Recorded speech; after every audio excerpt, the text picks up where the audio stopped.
नमस्कार दोस्तों, मैं हूं आपका दोस्त, आपका होस्ट आर के, और आप देख रहे हैं आर के ट्रेडिंग।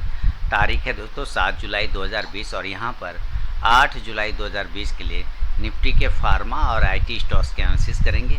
देखेंगे कौन सा फार्मा स्टॉक्स और कौन सा आईटी स्टॉक्स किस लेवल पे खड़ा है दोस्तों, कहां सपोर्ट ले रहा है, कहां रेजिस्टेंस ले रहा है और क्या लेवल उसमें बन सकता है। तो वीडियो और एनालिसिस अगर पसंद आए दोस्तों तो ज़रूर लाइक कीजिएगा। चैनल को अगर सब्सक्राइब नहीं किया सब्सक्राइब कर लीजिए, साथ में बेल का आइकन भी प्रेस कर लें जिससे मेरे वीडियो की लेटेस्ट नोटिफिकेशन मिल जाएगी सबसे पहले। तो सबसे पहले दोस्तों HCL टेक के साथ शुरुआत करूंगा और HCL टेक का यहाँ पे लेवल जो अब आपके सामने आ रहा है। देखिए डेली का टाइम फ्रेम पर ही हम लोग एनालिसिस करते हैं और HCL टेक ने एक ब्रेकआउट दिया और याद है कल भी मैंने आपको बताया था, कल भी मैंने आपको HCL टेक के बारे में ये बात बताया था कि HCL टेक के पास हम पोजीशन कब बनाएंगे, जब ये 590 के ऊपर ब्रेक करेगा तब। 590, 595 ये सब इंपॉर्टेंट लेवल है। तो अब याद रखिए अब ये पोजिशनल कॉल में कन्वर्ट हो चुका है HCL टेक। अगला टारगेट हमारा 620 का होगा। कितने का होगा? 620 का। अगर ये कल 595 को ब्रेक करता है ऊपर की साइड में तो पोजिशनल कॉल 620 के टारगेट के लिए हम इसको होल्ड करके चल सकते हैं। हेक्सावेयर 340 के ऊपर, इसके लेवल तो आपको याद हो गए होंगे। 340 के ऊपर अगर हेक्सावेयर निकलता है तो एक बार 350 से लेके 360 के टारगेट मिल सकते हैं। नीचे की साइड में अगर ये 330 को ब्रेक करता है तो 320 से लेके 310 तक का लेवल दिखा सकता है।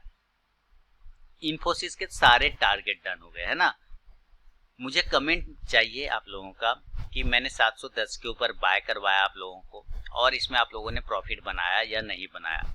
जबरदस्त प्रॉफिट आप लोगों ने बनाया होगा, मुझे उम्मीद है बहुत ही बेहतरीन प्रॉफिट आपने बनाया। कल भी मैंने इसके बारे में बताया था कि इन्फोसिस ऊपर की साइड में अगर ब्रेक कर देता है तो एक अच्छा प्रॉफिट आपको देखने को मिलेगा। अगर ये 775 ब्रेक करता है तो आज देखिए 30 पॉइंट का प्रॉफिट इसने आपको अकेला इन्फोसिस ने दिया। हालांकि उसके ऊपर और भी गया था लेकिन जबरदस्त प्रॉफिट आपको दिया।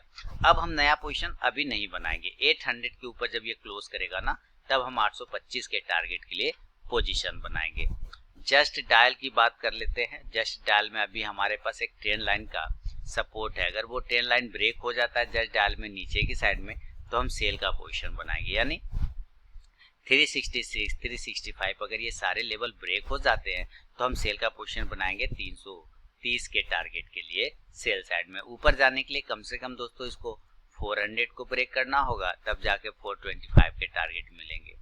माइंड ट्री की बात करता हूं तो कल भी मैंने माइंड ट्री के बारे में बताया था, याद करिए कि माइंड ट्री के बारे में मैंने 965, 60 से 65 के ऊपर मैंने पोजीशन बनाने के लिए माइंड ट्री में बताया था कि उसके ऊपर निकलेगा तभी पोजीशन बनाएंगे।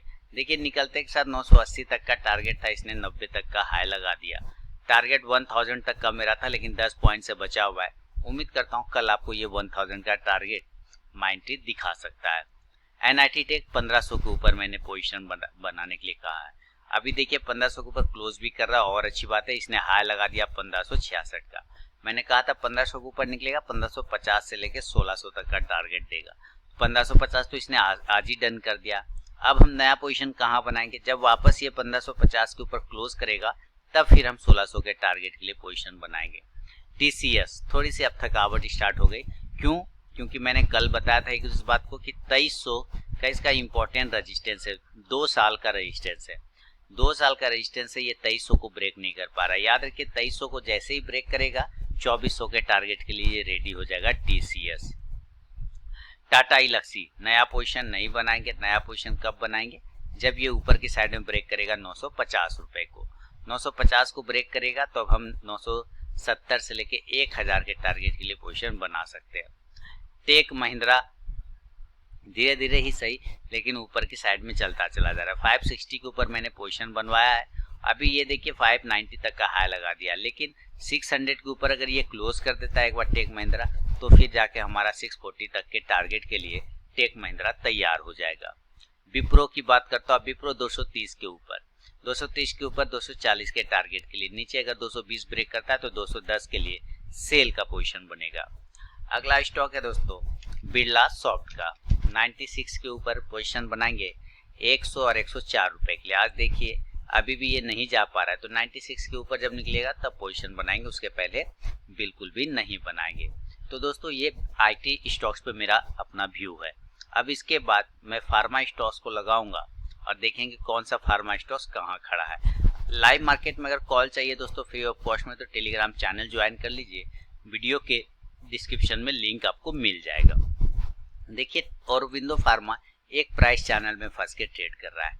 ऊपर जाने के लिए कम से कम 790 को ब्रेक करना होगा तो 820 तक का टारगेट मिल सकता है। नीचे अगर ये 760 को ब्रेक करता है तो सेल का पोजीशन बनाएंगे, टारगेट 740 का मिलेगा। बायोकॉन 410 के ऊपर 410 के ऊपर पोजीशन बनाएंगे, 420 से लेके 30 तक का टारगेट बायोकॉन में आपको मिल सकता है। नीचे एक अच्छा सपोर्ट है 380 का, इसको अगर ब्रेक करेगा तो ही सेल का पोजीशन बनाएंगे, अदरवाइज नहीं बनाएंगे। लेकिन अगर ये 410 को ब्रेक करता है तो 420 के टारगेट के लिए पोजीशन हम लोग बायोकॉन में बना सकते हैं। कैडिला हेल्थ केयर, इसके ऊपर जो पोजीशन है कैडिला में 380 के ऊपर है। 380 के ऊपर जब तक कैडिला नहीं निकले, देखिए 2 बार रिजेक्ट हो चुका है ना। एक बार यहाँ रिजेक्ट हुआ है कैडिला 380 पर और फिर से यहाँ रिजेक्ट हुआ, तो 380 के ऊपर जब निकलेगा तब हम 400 के टारगेट के लिए पोजीशन बनाएंगे। सिप्ला के साथ बढ़ता हूँ आगे। सिप्ला में दोस्तों एक सपोर्ट है नीचे की साइड में जो कि 625 का आ रहा है। सिप्ला अगर 625 को नीचे ब्रेक करता है तो 600 के टारगेट के लिए सेल का पोजीशन बनेगा। ऊपर जाने के लिए कम से कम 655 को ब्रेक करना होगा सिप्ला को, तब जाके 675 का टारगेट आएगा। डिवीज लैब दोस्तों वीक है, आपको तो पता ही, 2300 के ऊपर जब तक डिवीज लैब नहीं निकले हम लोग लॉन्ग का पोजीशन डिवीज लैब में क्रिएट नहीं कर सकते। इंपॉर्टेंट रेजिस्टेंस है 2300 का, इसके पहले हम लोग सिर्फ नजर रख सकते हैं। डॉक्टर रेड्डी देखिए इसी लाइन पर सपोर्ट ले रहा है, तो डॉक्टर रेड्डी पे हम लोगों का जो पोजीशन है 3870 के नीचे का है। देखिए ये आप यहाँ से भी मान सकते हैं, कल काफी तेज मूवमेंट आपको देखने को मिल सकता है डॉक्टर रेड्डी में। अगर ये डॉक्टर रेड्डी दोस्तों अगर 3800 के नीचे निकलता है कल, तो सेल बनाइए 3750 और 3700 के टारगेट के लिए। अदरवाइज ये सही जगह है जहां पर से ये बाउंस कर सकता है। देखिए ये 3 बार यहाँ से बाउंस किया है, 1 टाइम 2 टाइम, और ये इस वक्त भी हो सकता है यहाँ से बाउंस कर जाए, तो इसका भी आपको ध्यान रखना है। ग्लेनमार्क फार्मा की बात करूँ, नीचे एक सपोर्ट है, कल भी मैंने बताया था 415 का इंपॉर्टेंट सपोर्ट है। अगर उसको कल ब्रेक करता है तो सेल मारिए 410 के टारगेट और 400 के टारगेट के लिए। लुपिन में नया पोजीशन नहीं बनाएंगे अभी, क्यों? क्योंकि यहाँ पे अपना ये सपोर्ट प्राइस को वापस से टेस्ट करने लुपिन आ सकता है, यानी कि 840 के आसपास ये आता हुआ लुपिन कुछ समय बाद आपको मिलेगा।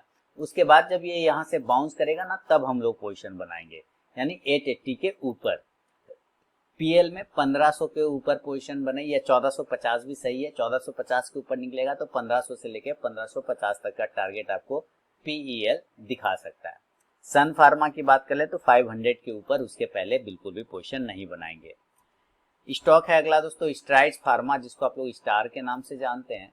स्टार में 400 का एक इंपॉर्टेंट सपोर्ट है, अगर वो नीचे ब्रेक होता है तो सेल का पोजीशन बनेगा 380 के टारगेट के लिए। अगर ऊपर 420 ब्रेक करता है तो 440 के टारगेट के लिए बाय का पोजीशन बन सकता है।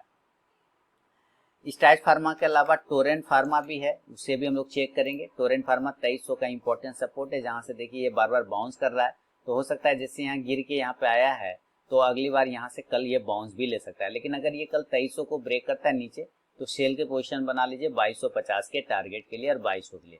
अदरवाइज यहाँ से एक बाउंस का भी आप चांस ले सकते हैं। एक स्टॉक है वोकट फार्मा, जो 280 का इंपॉर्टेंट सपोर्ट था, उसको वो ब्रेक करके नीचे क्लोज कर रहा है। तो अगर ये कल ब्रेक करता है 268 को, तो 260 का टारगेट आराम से वोकट फार्मा नीचे की साइड में आपको दिखा सकता है। तो दोस्तों ये था निफ्टी के आईटी और फार्मा स्टॉक्स पे मेरा अपना व्यू। अगर वीडियो और एनालिसिस पसंद आए तो जरूर लाइक कीजिए, कमेंट सेक्शन में अपना इंपॉर्टेंट फीडबैक देना बिल्कुल भी ना भूलें। मिलता हूँ नेक्स्ट वीडियो में, तब तक के लिए दोस्तों धन्यवाद।